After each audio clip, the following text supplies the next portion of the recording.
Whātalo whātu le ekalesia al First LMS i Alaska. Il paia mamalu o le ekalesia o ao, ekalesia whapototonga KVZK i American Samoa. A te inane fo'i le whainga malo atutui le mamanua. Malau KVZK uma o le a maua mai nei pasalaunga. O maia, se o tātou tapua i atu i le atua. Come, let us worship God.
Take delight in the Lord, and He will give you desires of your heart. Ye fia lava oi le ri, ona fo ina lea ia te oi o mea, e mana o iai lo loto, tātou talo. Le atua manae, o le atua e pa ia lava lau fio. O mai fatasi lau e kalesia o ao, malo atu nu o Samoa, ma le au ekalesia uma, mātou te o mai, mātou te vi, ma whawhetai ala ua fio le atua lo mātou tama. Ono lo sili ese, ma lo alofa atu noa i lunga o mātou tangata. Mātou puluna na wina, le whatasi mai o la ua fio ngapa iha. Le amatanga o le mātou sauninga o le hawhai nei. Mea umala mātou whaia, Mātou tautau a eiro pa ia malo mamalu malo sisi ese. Fio maia. Tai toroina i mātou uma lava. Ine i umea uma i rau lava vi inga le atua tama. Ono rau lava swafa Jesu Kristo, no mātou li i malo mātou whaola. Mo mātou talo ai nei. Amen.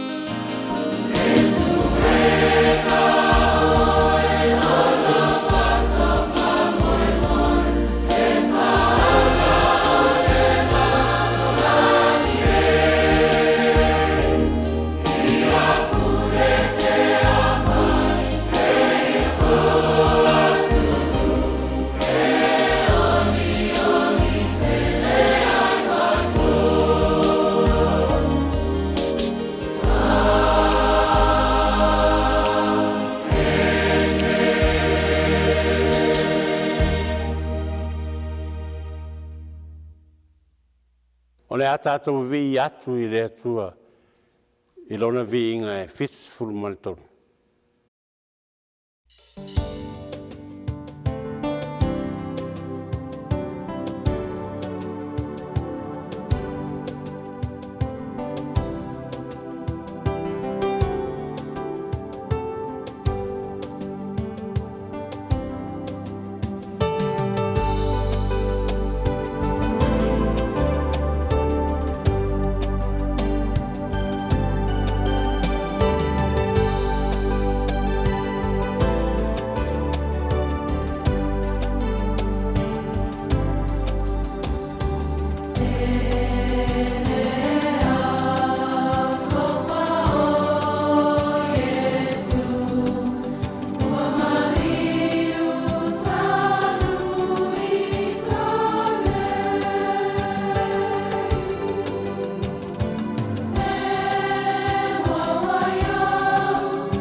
le atatau wifo matatalo I le atua.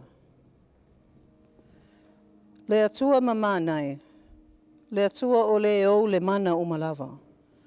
O le atua e ao I na vivii ma ona ala langa tangata uma e whaafetai alo walofa. O le atua maa losi ma le mata utia. E sili sili e se lava la wafio. Ia whaamanu ina lo suafa mamalu. E lau ngutu uma o e talitonu ma whaatua tua ia te oe. O le awa o mai whaatasi, lo watu nu o Samoa. Mai mātou uma o lo sala lau I le larolangi. O e talitonu ma whaatua tua I lo suafa. E vivii I lau wafio I le nei tai au.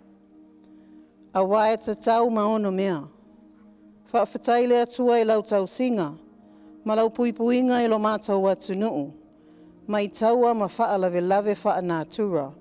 Ma le masino wha mai pepesi mai. Wa lama tia ai o lātou wola. E wha fo I le wha whatai tamā. E le ola ma le mālosi wha fua loa ina. A o le tamau a inga. E ui lava ina mātou mōli ma wina le awha ina o le tamau a inga I le nei larulangi. Ai wha whatai. Ina ua mātou talitonu. E te letu ula fua ina la walau whanau. Mātou te vivi I pea, a wā mātou mauti noa, o lau wa fio, o lo o tui matangi olo. O lo e loto loto I taimi o mātou puapua ngā, ma e wha malo si mai na ua. Ina ia tū mau pea lo mātou wola wha atua tua. Pe a whetai iai ma whainga tā, a wā o lo soi fua lau wa fio e wha avavau. Wha whetai le ngā luenga mana alo wa nganga pa ia. Wa tai tolua ina pea lo mātou vai vai. I taimi mātou te tau tewa ai. Ma mātou fia maua ai se wheso soani. I la le tino, ai maise I le anganga. E le whaangaloina la mātou whaafetai. Lau tusi pa ia. Wa whaatonu folau wai lo mātou wola I la le tino. Ma whaatu mawina I pea lo mātou wola wha le anganga. E au ao na mātou whaatumutumu la mātou whaafetai. Le taulanga sili na o sia e ala I lau soifua ofo ina mai. O lo walo pele o Yesu Keriso. Ua launga tasia ai le lalolangi a toa I lau whaolatanga. Tuma watu la I lau wafio, le vi inga nei se ia o I le whaavavau. Le whaafofonga ta tā loe. Sisila alofa mai, I lo watu nu o Samoa ma le lalolangi a toa. Pangalo mātou soli I autu la fono.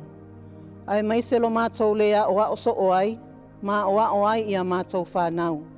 Ina ia mātou tutupu, ma mātutua ai I au poloa inga.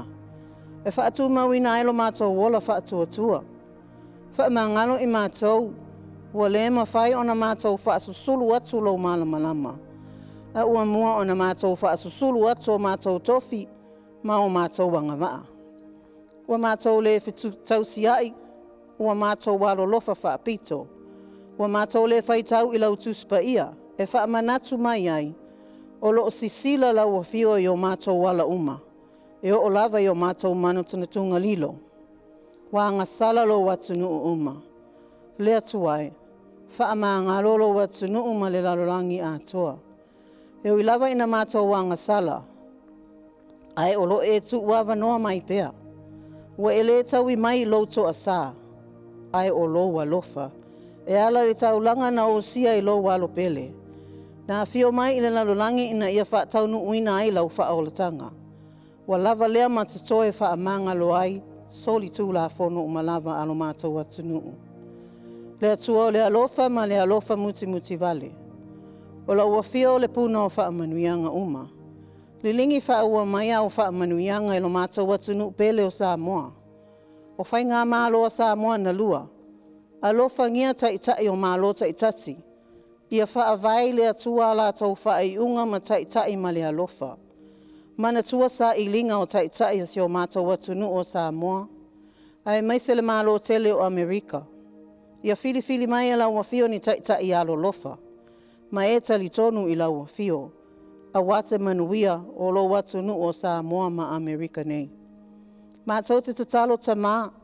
E whaafita uri o lo whea ngai ma le mālo o Samoa.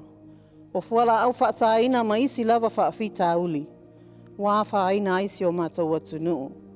Mātou te no manu atu. Mo se fofo o nei whaafita uli. ia vave ona fō ia. Alofangia le lautele o tangata o lo atunuu. Ia mau pia ina o a au alofa o lātou soifua. Le atuai, mātou te talo. Mō lau a whanua le kālesia au, ma taitai o e kālesia uma. Ia taitai ma le alofa ma lau mami o tonu. Ia mawhai ai pia o na whaasusulu atu lau tala le lei, i le neila lo langi pongi sā. Mawhai a whai unga mō le manuia o tangata lau tele. Whamanuia mai o e tamā, ia iailo wanganga pa ia, i lunga ia i mātou uma, o e kālesia taitasi mā lātou au lotu. Whaamanuia i whanau lo lātou whianga ia i mā onga mga luenga. Le poto mamama i lau o fio, ia fōa ina e manuia ai o lātou lumanai. Lango maluina o e mamai, whaatasi ma e o whaanoa noa. Whanau sa moa ma e o lo tausia le file mū, ma so se tasi o lo fia maua se fesosoani, i so se vaipanoa o lo mātou atunuu ma le lalulangi atoa. Ia whaamawhanawhana ma whaatasi lo wanganga tamā. Whaamanuia mai le whola ina o aua fionga pa ia i le nei tai au. Ia alu ma le mana, tō whasi le taua whaaleanganga, ina ia tali tonu tangata uma i lau matautia. O a mātou tatalo ia, whaatasi ai ma tatalo lilo a le tangata lawa ia whaia i ai lau fina ngalo. E ala atu i lau alo pele o Iesu Keriso. Amen.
O le ata tau pepese atu i le pese ua saunia.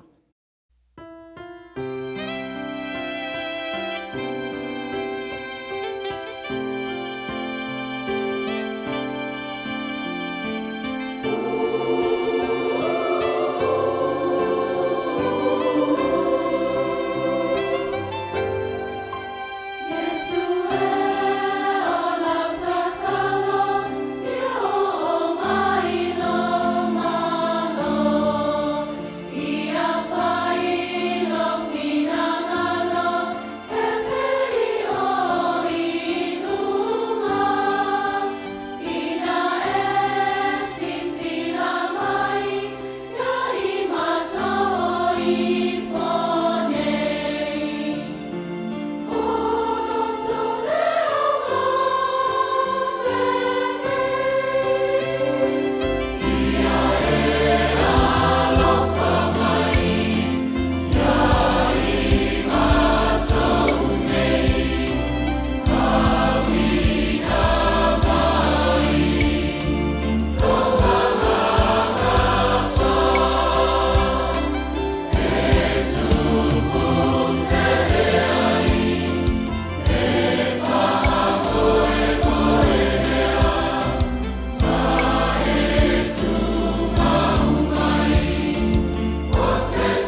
listen with our hearts to the reading of His Holy Bible.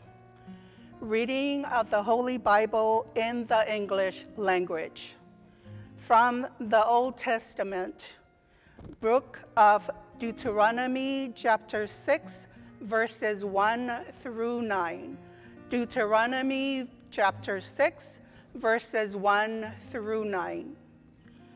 Now, this is the commandment, the statutes and the ordinances that the Lord your God charged me to teach you to observe in the land that you are about to cross into and occupy, so that you and your children and your children's children may fear the Lord your God all the days of your life, and keep his decrees and his commandments that I am commanding you, so that your days may be long.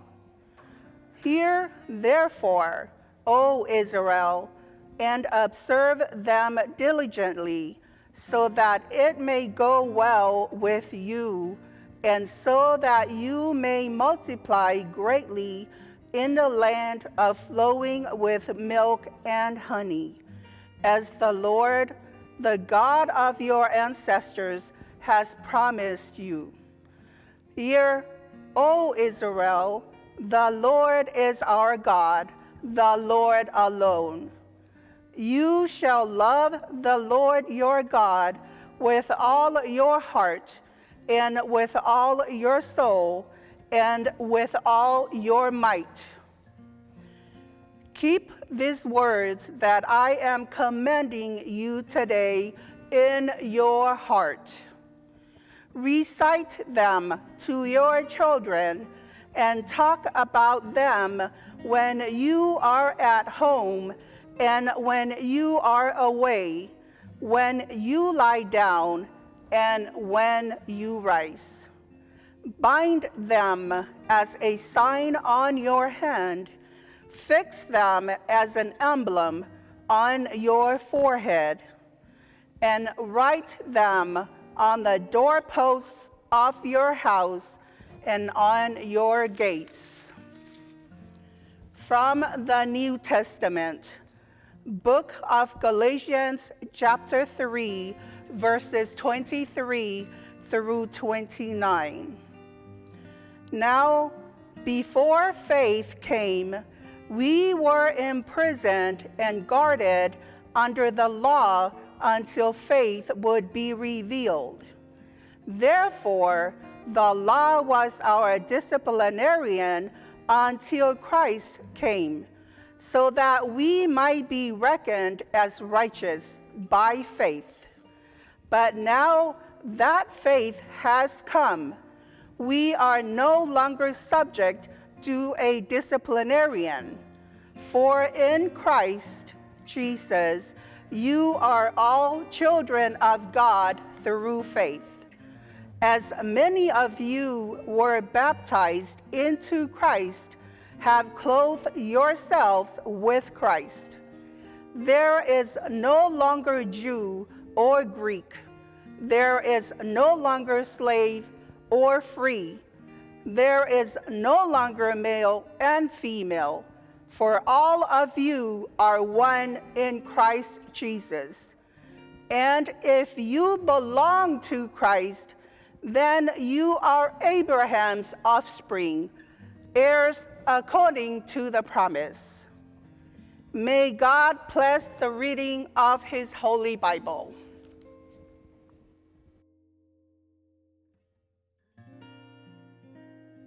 O le faitauina o le tusi paia, wa moa mai le whenga inga tuai. Teo nome ilo na mata upu e ono, e a mata ona o faitauina mai le whai upu mua mua, se i o i le whai upu e iwa. Teo nome ilo na mata upu e ono, e a mata ona o faitauina mai le whai upu mua mua, se i o i le whai upu e iwa. A uma, ona si i leo le faitau i le whenga inga fou. Kalatia ilona mata upu e tolu, a mata ona o faitau mai le fai upu e lua se fu tolu. se ia o i le lua se fuluiva. A uma, o na si i leo le whaitau i le whenga inga fou. Kalatia i lona mata upo e tolu, a mata o na o whaitau mai le whai upo e lua se fulu tolu, se ia o i le lua se fuluiva. Whaafafonga mai i le whaitau ina o le tūsipa ia. Poloa inga ia, o tūla fono, ma whaamasing na whetalai mai ai le ali i lo o tau atua, ia hao au atu ai ia te o tau. Ina ia o tau whaia i le nuu, tau te o atu i ai, e whai mo o tau. Ina ia e matau i le ali i lo atua, e tau sisi i ai i ana tūla fono, ma ana poloa inga uma. O te whai atu i te oe, ma lou atalii, ma le atalii o lou atalii i aso uma o lou o langa, ina ia whaalewa ai o waso. O le nei, isara e lue, ia e whaalongolongo maia. Ma ia e tausi iai ia whaia, ina ia manui ai oe. Ma ia matua whaato tele ina ai o tou. Whapei o na whetalai mai ai oe le ali i le atua o outama. I le nuu o lo tafe ai le tua susu ma le meli. Isara e lue, whaalongolongo maia. O le ali i lo o tou atua. O le ali e to tasilava ia. Ia e alo whaatu i le ali i lo atua, ma lo loto atoa. Ma lo wanganga atoa, ma lo malosi atoa. Ia iai fo i lo loto upu nei o te whai atuai atu oi le aso nei. Ia e matuaha o so ai i lau whanau. Ma ia e tau tala ai. Pea e nofo i lo fale. Pea e savali fo i le ala. Pea e taoto. Pea e tūlai fo. Ia e fusi ai e whai ma whai longa i lo lima. E a vea fo i ma pala i le vā o mata. Ia e fusi ai fo i pau o lo fale. A toa mau pui pui. Kalatia e lona mata upo e tolu. Whai upo e lua se fulu tolu. Se i o i le lua se fulu iwa. Kalatia e lona mata upo e tolu. Whai upo e lua se fulu tolu. Se i o i le lua se fulu iwa. Ai le i o mai le wha tua. Na tau fia i tātou i le pule a le tūla fono. Sa punitia, ina se ia whaalia le whaatua a o mai. O le nei, o whai mo tātou tai tama le tūla fono. Nā te taita ina i tātou i a ke riso. Ina ia tau a mea tonu ina i tātou i le whaatua. Au o mai le whaatua. O le nei wa le toe pule i a te tātou le tai tama. Au wao atali o le atua o tō umalava i le whaatua i a ke riso Jesu. Awa o tō umalawa na papa te soina ia ke wiso, ua o tō ofu ia ke wiso. Ele o iai se iutaia po se eleni. Ele o iai se polonga po se sauloto. Ele o iai se tane po se fafine. Awa watasi lava o tō uma ia ke wiso Jesu. Afai fo o tō ke wiso, e moni o le whanau o tō wa aperamo, o suri fo e tusamba le mea na fola ina. Ia wha malama ina pea ele nganga o le atua. Winga lo loto ana fionga pa ia. E pei o na tātou wha longolongo i ai. Ma ia tu mau atu ia te ia le vi inga. Male mamalu. Nei se ia o i le whaavavau. Amen. O le launga le swafa malu o le atua tama. Le alo ma le anganga pa ia. Amen. O maul matua i le tusi mai le whenga fōu, le tātou whalongolongo i ai. Kalatia am tau pe tolu, au au whiriwhiria whai upe luas furma whai mamatua. O le nei, o whai mo tātou i tama o le tūla whono, nā te ina i tātou i ake wiso. Ina ia tau amitono ina i tātou i le whātuatua. Au manatu, po au tua manatu ni nei aso. O le tūla whono wa vea mata i ala. O le whātuatua ia Jesu ke miso, e maua ai le mautino. Our sermon today is from the New Testament, Galatians chapter 3, but verse 24, and it reads, Therefore the law was our disciplinarian until Christ came, so that we might be justified by faith. Select theme for today. The law was our guideline, but faith in Christ Jesus assures of the truth. The forbidden fruit is often the sweetest, leading people to desire what is prohibited, desires to attempt the law to deter such behavior. This reflects the fundamental human nature and inclination to challenge or to change the law. The book of Deuteronomy also illustrates the neglectment of the laws and instruction can lead to confusion and misfortune. These laws show God's mercy to his chosen people of Israel. In Deuteronomy, the author reminds Israel to fear the Lord and keep his demands and the laws to find success. Otherwise, they may face a lot of curses. The author emphasized the importance of obeying God's commandments. Moses instructed the Israelites to diligently maintain the commandments, even inscribing them on the doors of the walls of their house. This served as a powerful reminder for the people to remain steadfast in their devotion to God. They should pass it on to the next generation and the next generation.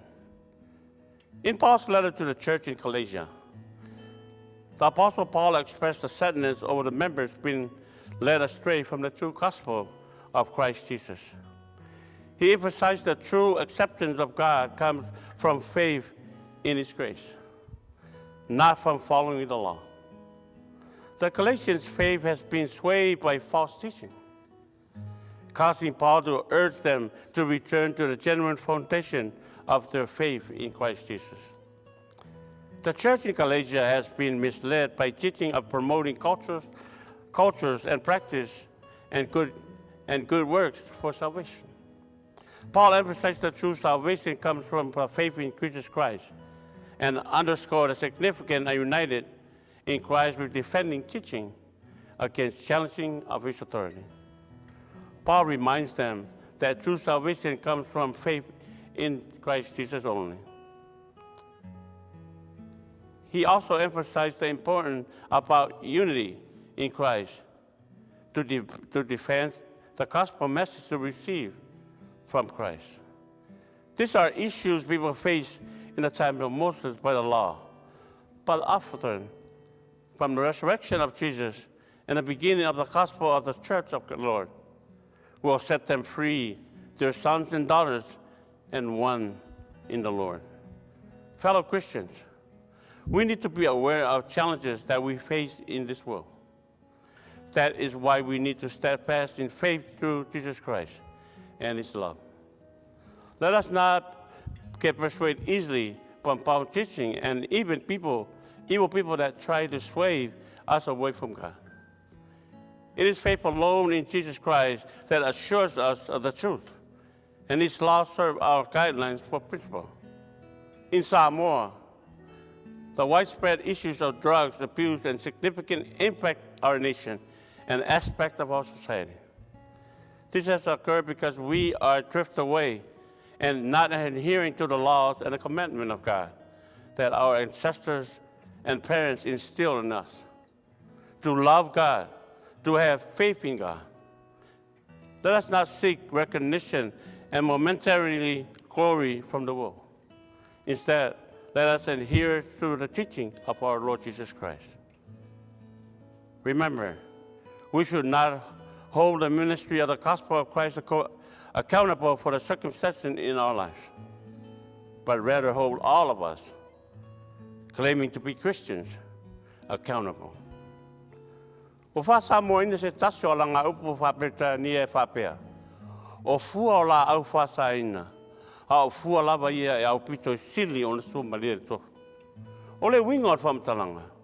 O se mea whaina i le ola ma soi fua malolo ina. Ai o le tuina nau le loto e maa fua ai o na fia o iai. O tū la whono e tau whiofi mai e le tangata i a mionga o lo whātou sina e le mana o le loto. Po le fia tofo i le tū la whono. Leisi lea nā tūra o le tangata e mana o e sui tū la whono i me mana o iai. O lo manatu. O le tū la whono e whaimata i ala. Ia pui ai le tangata i mea e ono awha ina e o ia. E a ngā fwoi le tūla whono I loa ai, le maopo ma le mawhana o se mawhtanga. E ui la I tūla whono e tō sina pēa le manao. Po le ale malolosi o tūla whono e sopo ia laba tangata tua oi pupuia, a e soli pala ina le tūla whono. Ito tonu so se lio, e ei lava e foi tū maanga e wao ia aile tangata I lana saulotonga. Patai te inga, e iai tūla whono mawe vai e kari siawa. Ua whai maa la fua e ao na tātou ustai iai. Ai are au noa me tūla whono, I ata ilo. O le a tātou mule maua le nofo wherwhani. Au le ale whai fwoi le maala e olo pala ina aile lau tele ai mesei le vāo I tātou ma le atua. Whoringa whape nā le whapita uli na popole ai mose. O le a whea ngai ma Israelu. Au wao la la tau la fua I tu la fono ma polo inga le atua. Ai wo soa ma lie mea wo whasa ina. O lea na sunu I tonu ai le tima inga mose. O le tu la fono e whaari mai ai le ola o le tangata. Ina ia manuia ono mulmulita I le atua. O le tusia te tano me roa atangia ele manuia po le malai o le tangata. O le toi whamanatu le Israelu ia lātou matatau I le atua. Ma ia whai loa atu lea manatu I le tausia o poloa inga matula whono le atua. O le whatino ina lea o lo lātou alolofa moni I le atua. O le tuina atu uma I ai o lātou loto a nganga mane malosi atoa. E tausi ai tula whono I le atua. O la mose le Israelu, ia teu whale I loto ma le whatu. Ma ia aua ne ingano poloa inga ma tula whono alo lātou atua. O le whaiupu e whaa ma le lima, ro I aere tau tinonga whale whātua tua a tangata I uteia. E wha loto tele ina I lātou. Ina ia tupu ai le alofa e whanga e ti ai, e tali atu ai le ustai. A wao le mauti noa le Israelu, o le alofa le tupu le alofa au auna atu ai ma le wha maoni le atua. O whautuanga whata maa I o Mose, I le nuu o Israelu. Ina ia tu mau, ai aua le foi ai. O whai mai lea o le toi ina o Mose. Ia o tau au atu ia o tau whanau. Ma whanau a o tau whanau. Pesa vali, penga lue, ia mana tua tu la whono le atua. Ma ia fusi ai o tau mau. Ia tusi atu fo I pau o tau whane. Ma ona pui. Aua ne ngaro ia te o tau. Pe a tau toi fo I atu ne nuu wa uma ona whora ina mai e le atua ia te o tau. O lea lava fo I le mata upu na whano noa I le apostolo Paulo I le tangata o le kalesia e kalesia. Una uto o tele wo ese mai le ala fua wa uma ona whatatia. O mafua ilo lato hola fe foi ai. O lato le ta o film ta upu na urua I whawai na ilo lato wola whatua tua ia ke viso Yesu. O le tali e ina leo le atua, e le mai le tu la fono, a le whatua tua I lona alofa tu noa, e ala I lona ropele o Yesu ke viso. A wasa au mai le amatanga le whaola ina o le tangata e le atua, ona o le whatua tua. A o lea wana o ke viso Yesu, walato maua e le sauratonga. O le tala leia ke viso Yesu, a le o le tu la fono. O le kare sia e kare tia. O te tasi le neo fatu o le tala le na luluina e Paulo I lana malanga wha missionary lona lua. O le kare sia o whapotonga o tangata ese. Au wa tasi I lātou ia ke viso Yesu. Na tu ua e Paulo kalatia e malanga I Efeso. Na ia longo tala ai o le fatu o le tala le na ia toina. Na ola e au wa wha solo ina toe mau atu. Wa wha se ina I lātou o le tele o le o onga se. O lātou tam whai e whase se le karesia.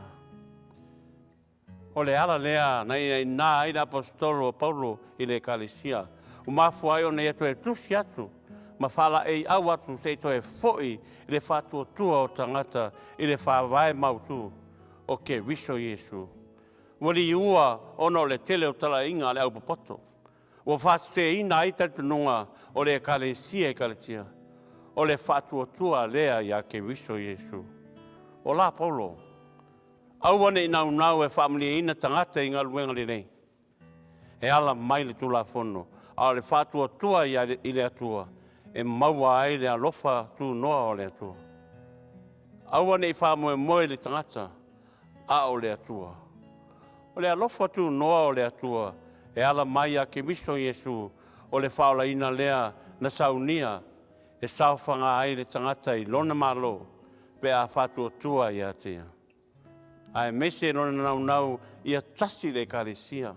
Ma ia maua le loto e tasi i a ke miso Iesu. Ai aua le fiasili atu le isi. Pesa ili mamalu ma vi inga. Na lato le maua i leo le nonofo whalfani. Ma le anganga o le ri. Pai mai polo. E moni sa taua mai e mose. Le tā ua le tūla fono le whenga tuai. Ai le taua mitunu ina i se tasi. Inga luenga le tūla fono. O lea na li ua i le tala le tūla fono tausinga tā. I le tūla fono fau. O lea lofa lea. Moni mau paulo o le tūla fono o na o staitai tama. Ua whai ma whasino ala. E whaasino ai le tangata ia Iesu. A o le tūla fono fau. O le to ta ua ai ni whaironga wa ai o le tino e pei o le peritome. O le to e ta ua ai po se Utaia, po se Elen. Po se tane, po se fini. Po se polonga, po se saoloto. A wao papatiso ina i lato uma ia ke wiso Iesu. O le to e whai se whailonga whal tangata. A wā o whatasia i lato le whai ia e tasi. O ata lii mawhiwhine ke wiso Iesu. O le mea rea na mawhiti ai le loto le apostolo. I le vai o tangata kalisia ma le varea. Vai ea na pelo ngia oto. Ia au auna i le upomoni. Ina ia awane au auna i le upomoni. Na mata o tau le anganga. Pena whai uina ea o tau tino. Le kalisia e masio watu pele o Samoa. O le upomoni, o i tātou o isi tangata kalisia. Au lo tātou, ai auane o tātou whaleanga ina ngā luenga lofa a ke wiso Iesu mo i tātou. O le toi polonga ai i tātou i le tūla fono. Ai wā vea i tātou masuiwa ai o le atua. O le finangalo o le atua i a tau sisi le fua o le anganga. Ma ana tūla fono, ai auane to o ese ai. Nei pei tātou o tangata kaletia vārea. O le tusi a Paulo e kaletia. A whai wo ola le anganga. Ia saba vali fo i le anganga. Ai walo tātou mita vali. Au ar whiri wai. Au a fo i le whirosi ai. E ia taitasi ma tā pena mamau. Nofo sao niuni. Ono ua tele tala inge se. Ma le to o tele au fia papoto. O le a luruina le whaavai o lo tātou wola whātua toa ia ke biso Iesu. Tai o le kalesia. Tai o whainga malo mai tātou uma. Awane o tātou sa ili manuia o le neilalangi. E se ai a tātou whai unga. Ai mese le finangaro moni mai le atua. O le tula whono wa vea mau tātou tai ala. Ine ia puipuia mai tātou i le tele o mea whātou sina o le neilalangi. E au ina tātou whātua tua ia Iesu ke viso o lo tātou whaola. O ia lava lo tātou manuia. Amen. O le pese, lua se lau fast food malfitu. Le vi inga o le atua.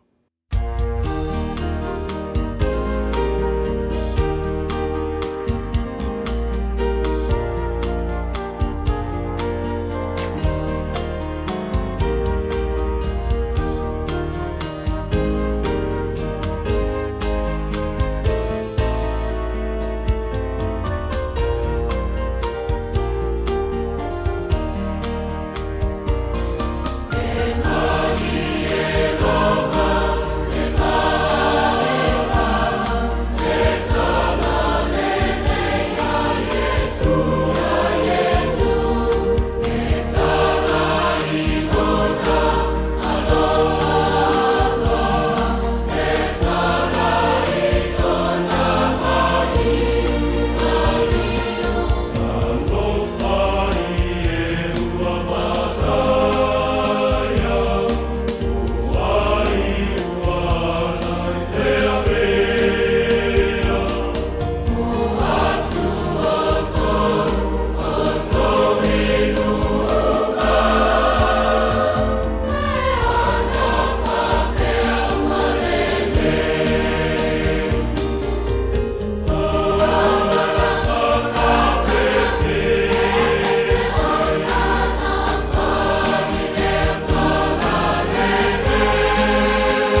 tātou taro. Neri ero mātou atua, i o manuia, se watu no o Samoa, whapea lau e kare sia o ao, manau KVZK umalawa, i le laulangi. E tu ngau mai o mātou runga, manunga o lau whanau i le laulangi atoa, le alofa o e le atua tamā, le alofa sisiri ese o Iesu Keviso, ma le mafutanga whaipea manau a whio ngā paia, nei se o lava i le whapavau lava. Amen.